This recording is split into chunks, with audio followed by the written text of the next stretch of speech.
Palavra da Verdade, devocional de 6 de outubro, confissão verdadeira. Eis que te comprazes na verdade no íntimo, e no recôndito me fazes conhecer a sabedoria. Salmo 51, 6. Quando Davi adulterou com Batseba e provocou a morte de Urias, ele foi repreendido pelo profeta Natã. Diante da repreensão, caiu em si e começou a compreender a natureza e gravidade do seu pecado. Este salmo, juntamente com o Salmo 32, é a confissão de Davi pelos seus crimes hediondos. Nele podemos aprender algumas atitudes na confissão de pecados que devemos imitar. A primeira atitude que aprendemos a tomar nesta oração é não lançar mão de outro fundamento para o perdão de Deus que não a sua própria benignidade e misericórdia. Não há circunstâncias que justifiquem o pecado. Não podemos culpar outros, ainda que eles tenham sido instrumentos de sedução, achando que isto vai conquistar o perdão de Deus. Também não podemos culpar fatores externos, como os fatos que vivenciamos. Não podemos dizer, perdoa-me, Senhor, afinal as circunstâncias me forçaram. Na mesma situação, qualquer um teria cometido o mesmo erro. Ou perdão, Senhor, mas essa pessoa tira qualquer um do sério. Não nos ajuda tampouco a atribuir o pecado ao nosso estado emocional com desculpas do tipo, eu estava carente e deprimido e por isso o Senhor vai me perdoar. Somente porque Deus é benigno e misericordioso é que podemos esperar ser perdoados. Este é o fundamento da confissão de Davi. Ele suplica no verso 1, compadece-te de mim, ó Deus, segundo a tua benignidade e segundo a multidão das tuas misericórdias, apaga as minhas transgressões. Aquele que verdadeiramente compreende a natureza e gravidade do seu pecado, não se esquivará de sua culpa racionalizando sua transgressão. Antes de tudo, portanto, precisamos reconhecer que fizemos mal aos olhos do Senhor e que em tudo o que o Senhor fizer conosco, ele deverá ser considerado justo no seu falar e puro no seu julgar, como reconhece Davi no verso 4. Em segundo lugar, precisamos reconhecer o fato de nossa pecaminosidade como parte inerente ao nosso coração. É o que Davi faz quando declara no verso 5, eu nasci na iniquidade e em pecado me concebeu minha mãe. Afinal, Deus se agrada quando somos verdadeiros em nosso íntimo, como diz o texto da nossa meditação. Consequentemente, Davi reconhece que somente Deus poderia lhe dar um coração puro. Daí a súplica no verso 7. Purifica-me com hisopo e ficarei limpo. Lava-me e ficarei mais alvo que a neve. E ainda no verso 10. Cria em mim, ó Deus, um coração puro e renova dentro de mim o espírito inabalável. Em terceiro lugar, ao confessar nosso pecado, devemos ter em mente que o perdão gratuito para nós tem um custo para Deus.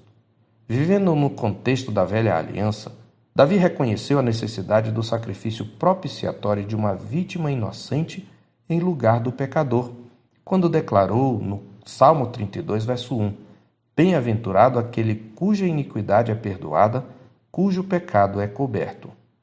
O ato de cobrir o pecado lembrava o sangue que era levado todo ano no dia da expiação para dentro do Santo dos Santos pelo sumo sacerdote, que o aspergia sobre o propiciatório, a tampa da arca, para fazer expiação pelos pecados do povo.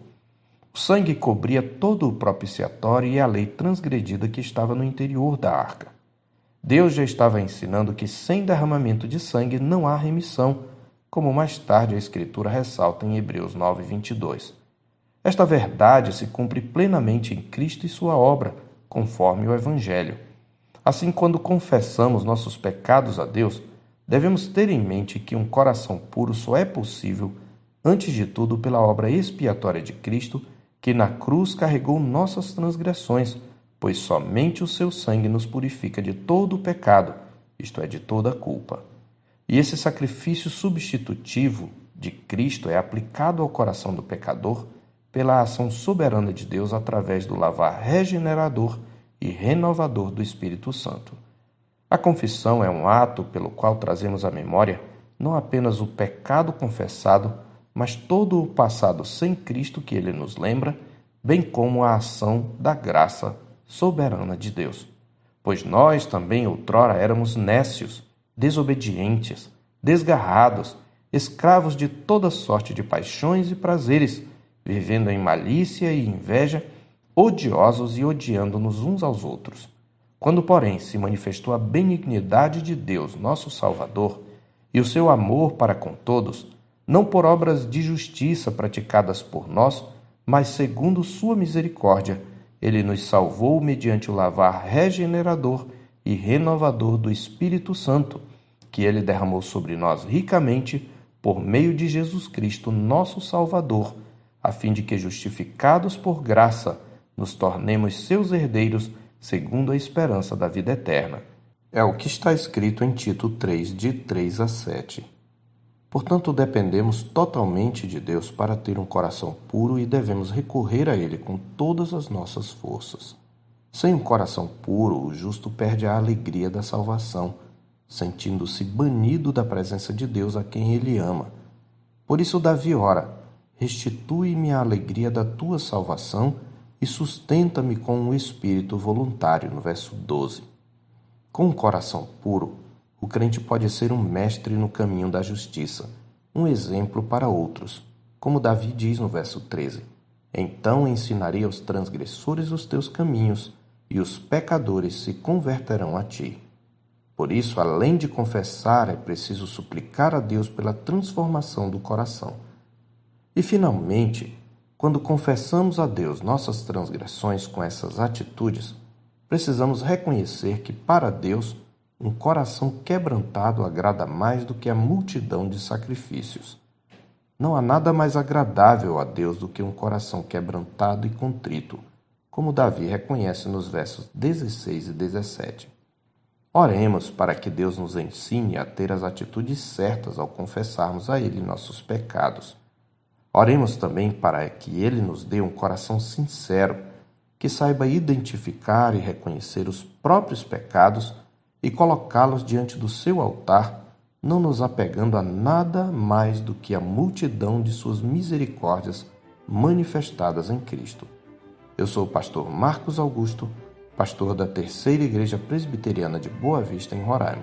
Tenha um bom dia na paz do Senhor Jesus.